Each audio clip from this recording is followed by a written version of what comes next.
Moment or two and we'll get going.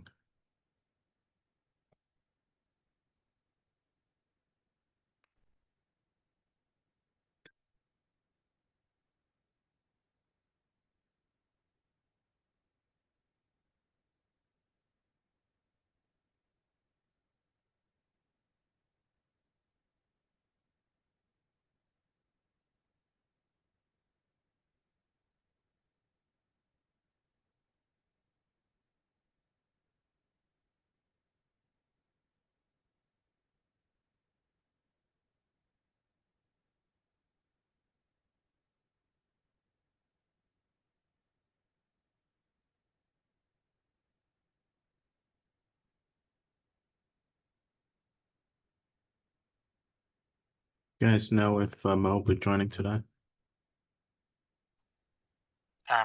He should be, but I think he's on cath. So I don't know if he maybe was ran up to the cath lab for something. Okay, we may as well just get going then.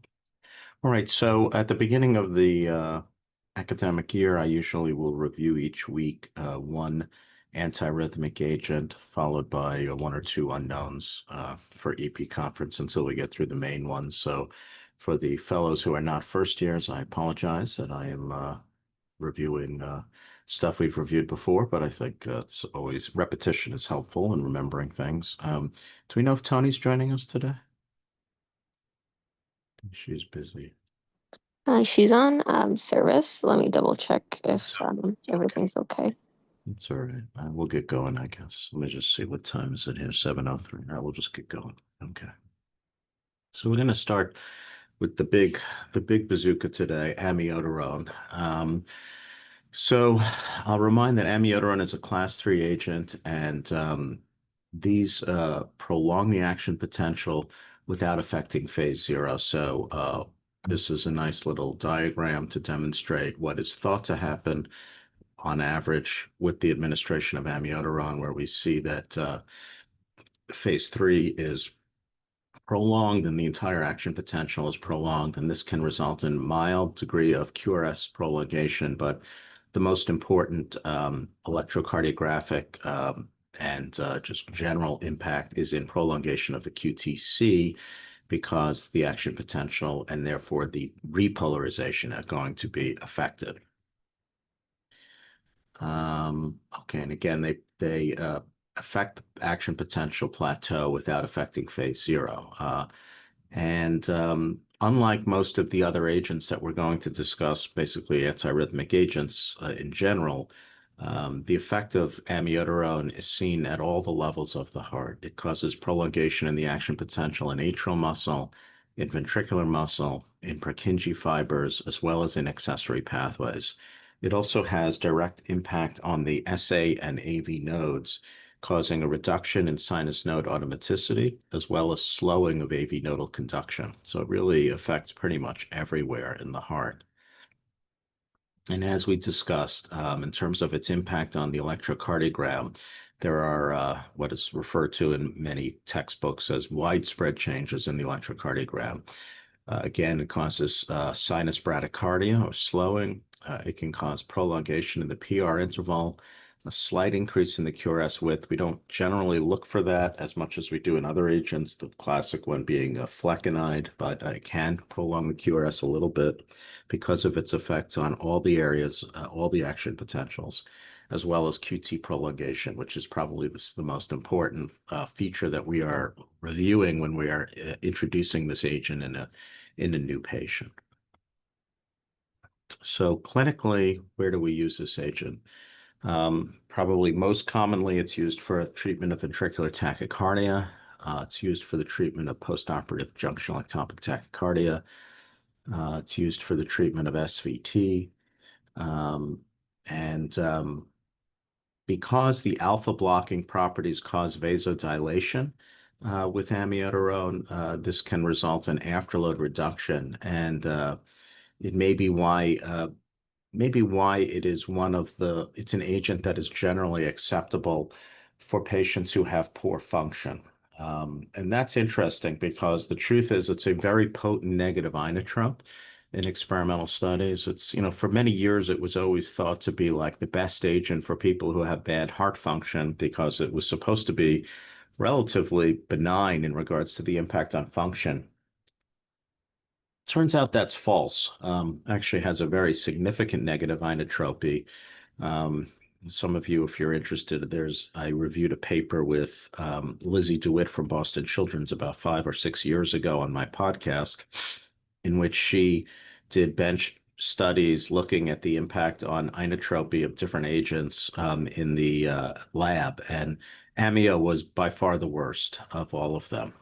But probably because it has alpha blocking properties, it can be used as an afterload reducing agent, or at least it's not as hemodynamically embarrassing all the time as one might imagine. And in fact, it was initially introduced as an afterload reducing agent, and it was only after it had been started to be used that it was determined that A, it is not an especially good afterload reducing agent, and B, it seemed to have a lot of positive impact on arrhythmias, in which case it was studied more broadly and discovered or learned that it was clearly a less dangerous, had a better impact than just as a hemodynamic agent.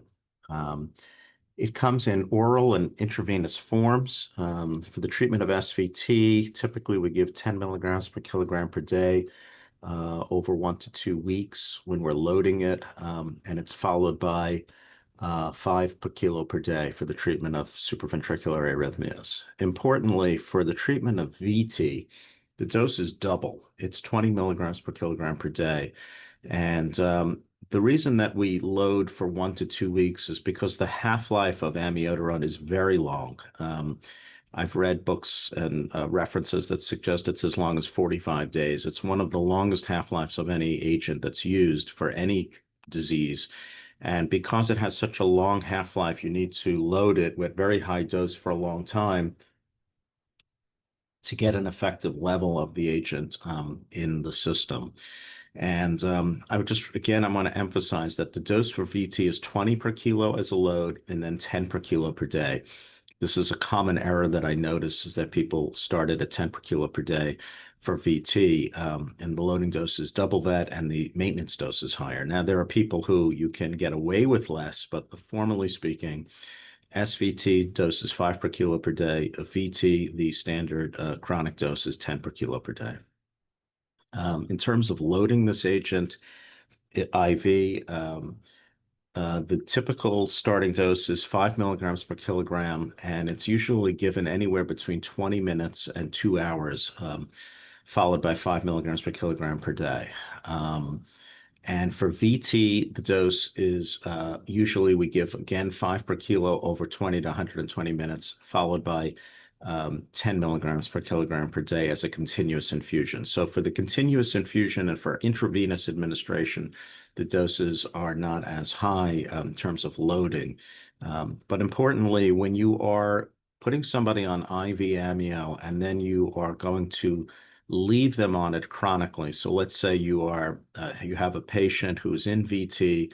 You start amiodarone IV because the patient is unstable. The VT is controlled. You've decided you are going to transition to oral amiodarone. If that is the case, there needs to be a bit of overlap, typically a minimum of 48 hours between oral and IV loading. I'm very dogmatic here, and I say you must have. It's probably not a must, but it's preferable because the half-life of the IV form of amio is not 45 days. It's very short comparatively. And so if you stop the IV agent after only 2 or 3 days and start oral loading, you will basically, or you risk the possibility of recurrence of the arrhythmia during the switchover.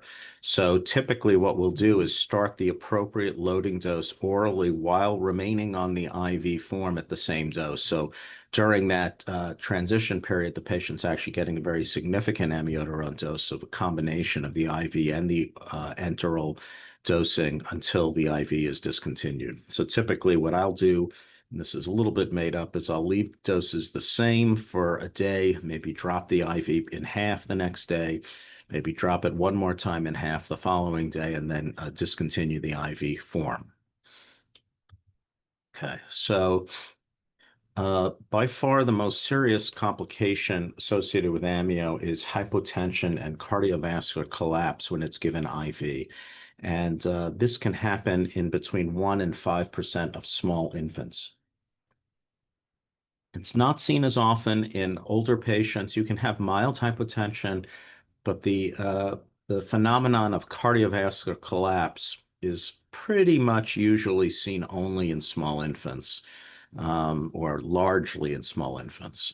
It's thought that the reason patients have this is a alcohol component of the formulation, which is called a tween 80, which is some kind of diluent that it comes in. There was an effort in the past to make what they used to refer to as aqueous amiodarone that did not have tween 80. But a trial that I participated in on the use of that agent in children was associated with a very high incidence of complications, probably no higher than the commercially available form, but basically it never really gained any traction. Another very important side effect of IV amio, which should not be discounted, is phlebitis and chemical burns. IV amio in an emergency, of course, should be given IV if you have a peripheral IV. But as soon as a patient is stabilized, one should look for a better way to administer the agent, whether through a central line or it can remain IV, but one needs to be very vigilant with the IV maintenance because it's a very sclerosing agent. And I've seen many patients over the course of my career who've developed chemical burns. And I just cannot emphasize enough how families, you can save a child's life with life-threatening VT, and all you will hear about for the next 20 years in managing that patient is this 1 by 3 centimeter burn that was related to the, or scar that was related to the administration of the agent that saved the child's life. So, for example, in the neonatal ICU, it's better to get it into one of the, an umbilical line if possible. And in the cardiac ICU, particularly in post-op patients, in an ideal world, you want to give it through either a transthoracic line or through a central line like an IJ line or a femoral line, something like that, if at all possible.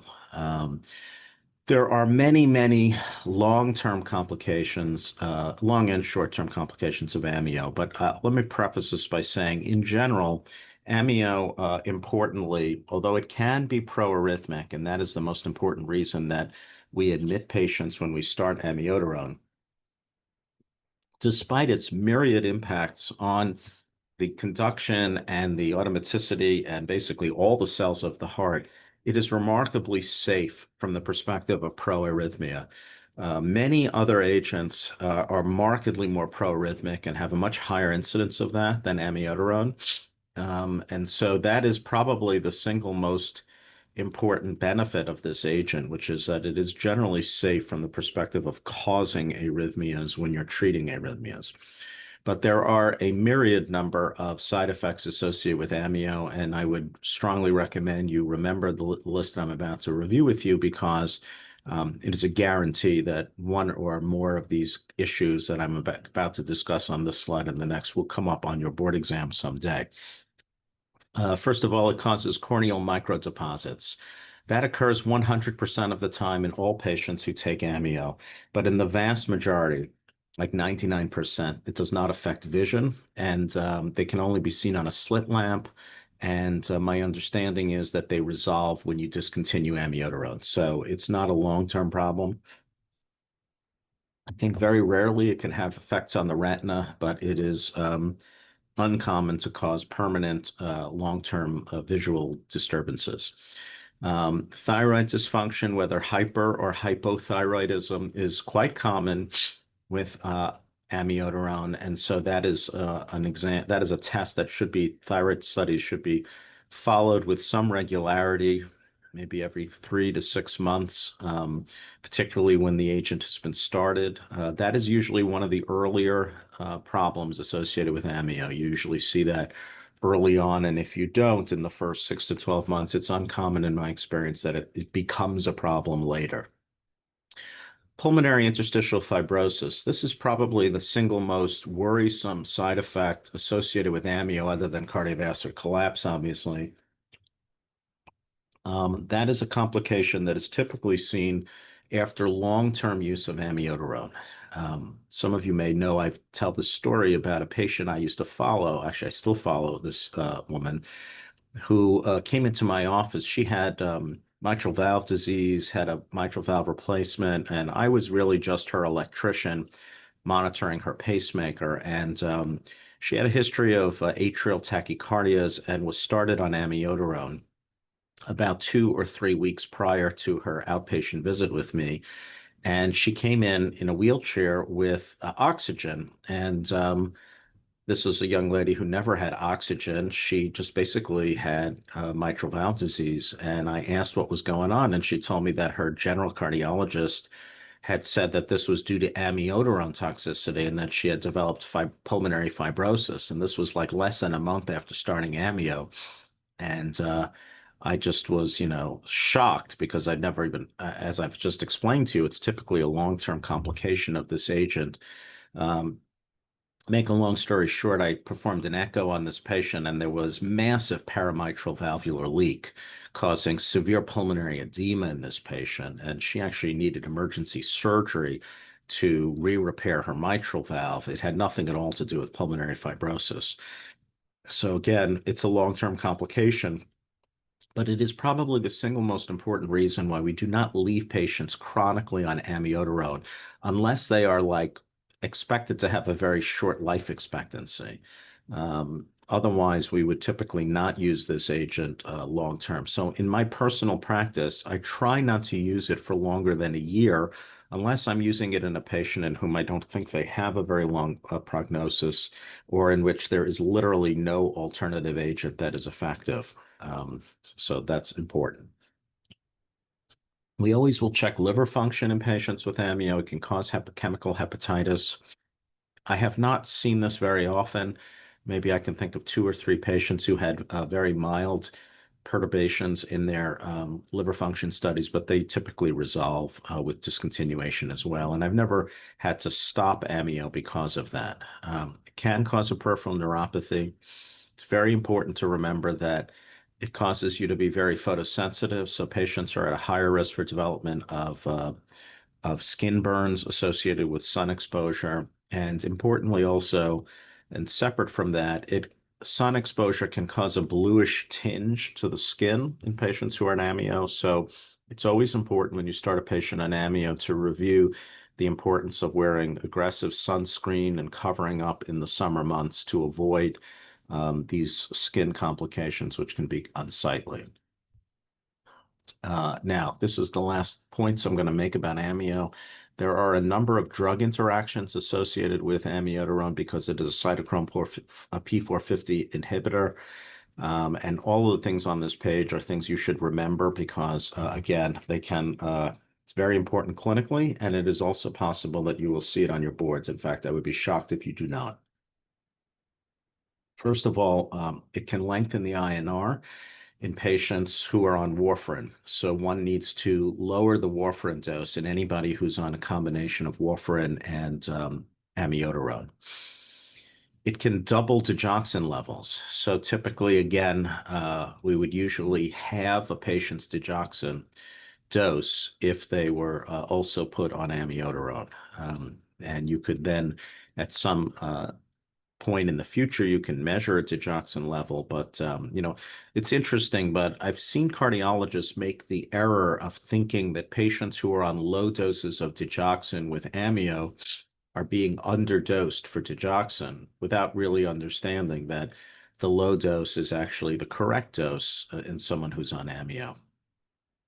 Any agent that can prolong the QT, one should always carefully vet in someone who's already on a QT prolonging agent, such as amiodarone. Doesn't mean you cannot be on such an agent. Classic one would be like a tricyclic antidepressant, but it would be probably a safe idea to check the ECG a couple of weeks into starting another agent that prolongs the QT just to confirm that it is not too long.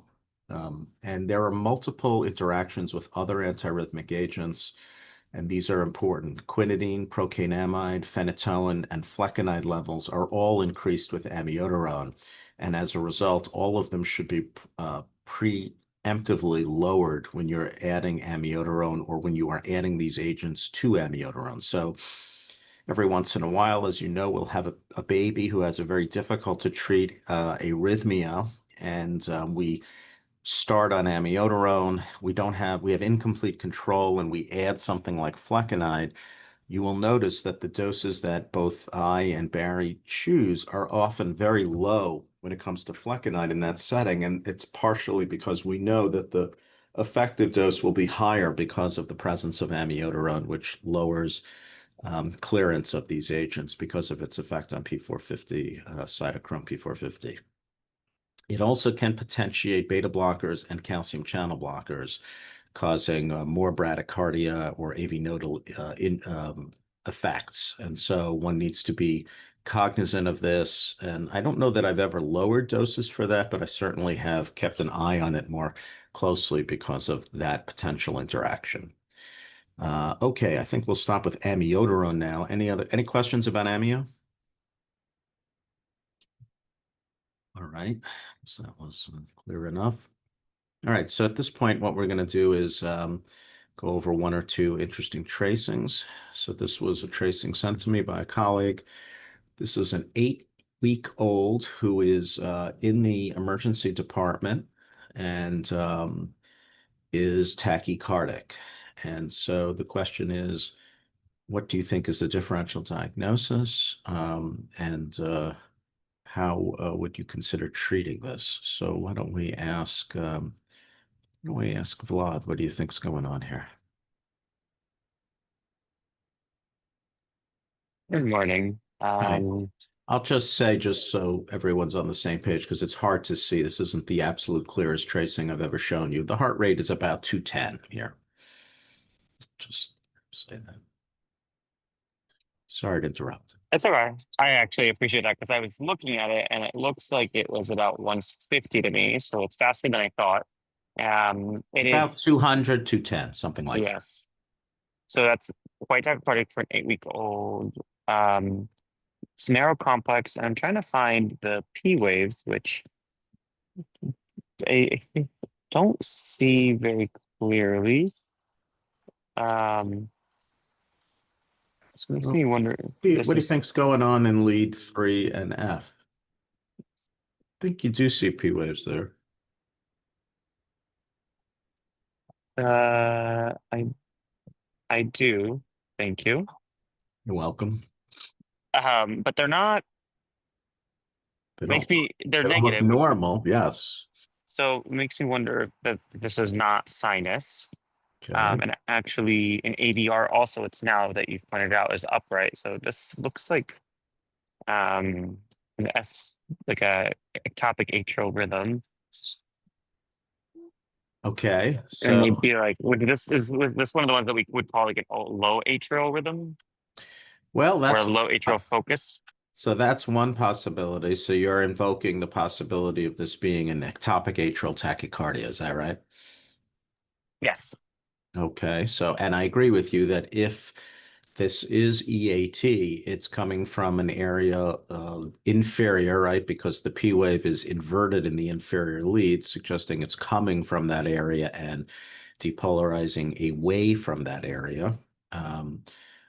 What else could this be? So that's definitely in the differential. So we'll give you 100% credit for that, Vlad. What else do you think this could be? And let's be clear. So I think what Vlad was saying is very important. You know, this heart rate in an 8-week-old certainly could be sinus tachycardia. In other words, if somebody just called you on the phone as the cardiologist on call and said, "Hey, we got an 8-week-old in the emergency room whose heart rate's 200," the first thing in my mind would be, is that sinus rhythm, right? So Vlad appropriately looked to see if he could see upright P waves in leads 1 and AVF, and he could not see them. And I think that's what you meant, Vlad, when you said I can't see P waves, because you were looking for a particular morphology of P wave, which would have been upright in 1 and F, which would be more consistent with the diagnosis of sinus tachycardia. But we don't actually see that. In fact, as you astutely point out, they are inverted in the inferior leads. Okay, so EAT is a possibility coming from a focus other than the sinus node, presumably inferior here. Anything else? The other thing that I'm wondering is whether this is like a long RP type of tachycardia. Which would It, be, what would be another term for that? uh, I don't think I know. That's permanent in nature. So PJRT, right? Or what's sometimes referred to as the permanent form of junctional reciprocating tachycardia, which is a total misnomer. We now know that's not, in fact, the mechanism, but the name has stuck. So in PJRT is a form of ORT in which the accessory pathway conducts retrograde very, very slowly, resulting in a very long R to P interval. So that's possibility that this is PJRT. And the other thing that goes with that as a possibility is the tachycardia rate. If you imagine that we're going down the AV node and then coming back up the accessory pathway slowly from V to A, and then down the AV node and slowly down the pathway and up, you cannot have as fast tachycardia rates because the accessory pathway is sort of like gumming up the works. It's making the tachycardia slower because one of the limbs of tachycardia is a very slowly conducting pathway. And so, the other thing that would be, that you should be thinking about when you look at this and when you hear about an infant who has a tachycardia in the emergency room, like what would be a normal SVT or a usual SVT heart rate in an 8-week-old blood?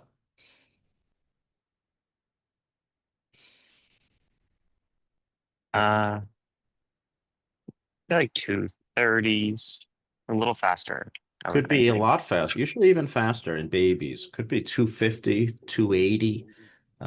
This is a very slow SVT for a baby. Like if this kid was 12, yeah, that could be a typical SVT rate. But for a 8-week-old, we would expect the SVT, like in a newborn, SVT is commonly close to 300 beats per minute.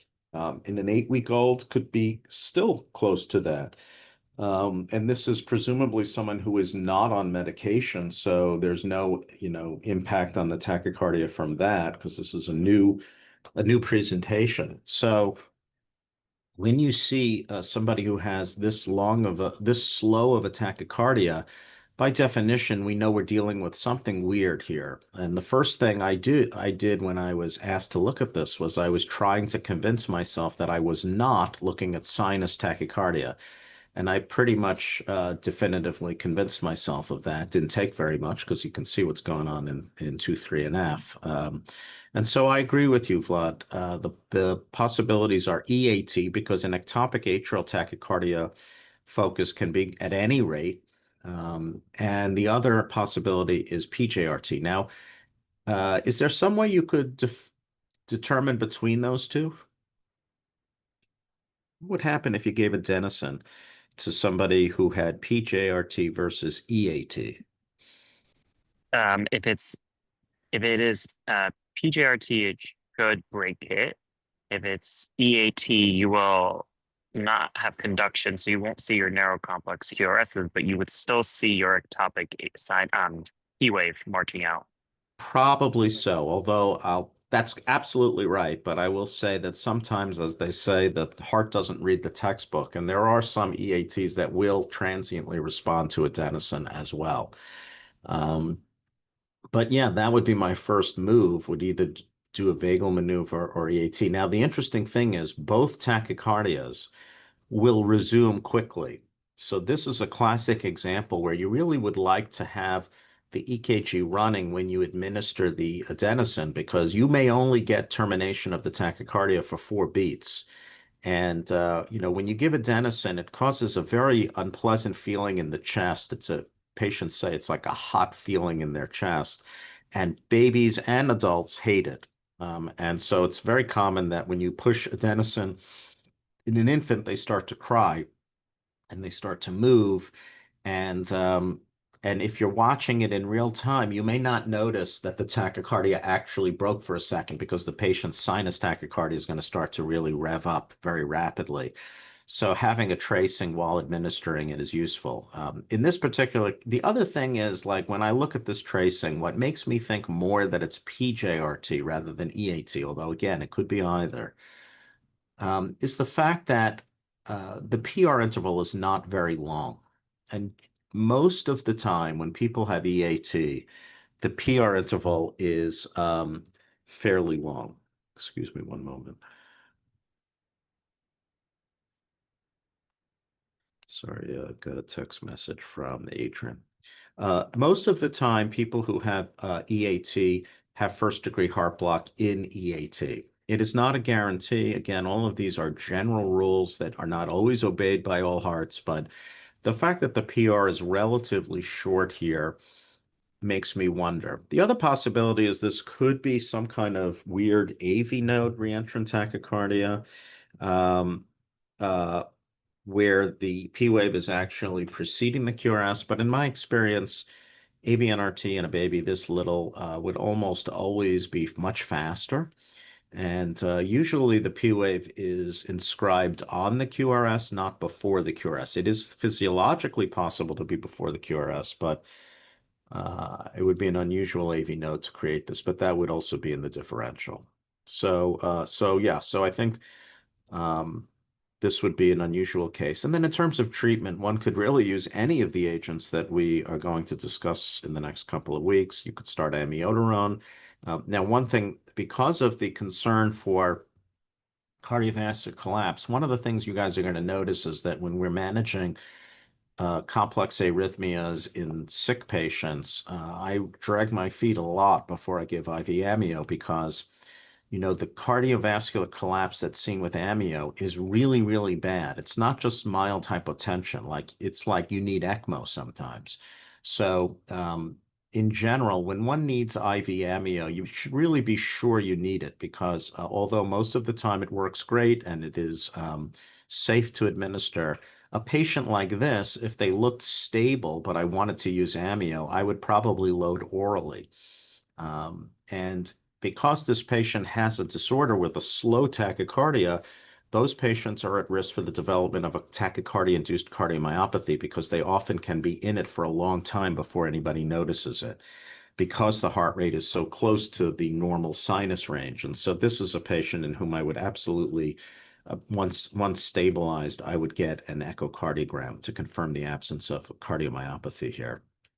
And I should mention that this patient did receive IV adenosine and it converted to sinus rhythm. And I don't have the tracing here, but the P wave was obviously and clearly upright in 1NF, and the heart rate was about 160 after tachycardia was terminated. So that doesn't mean it definitively is PJRT, but it is suggestive of it. As in most things with EP, it's sort of like a little bit of a puzzle, and we have to look at all of the different aspects of the presentation as well as the response to treatment in order to come up with the diagnosis. Okay, any questions about that? All right, if that's the case, I think we'll stop now. I hope everybody has a great day. See you during the day. Take care, everyone. Thank you. Thanks, Dr. Thank Pat. you.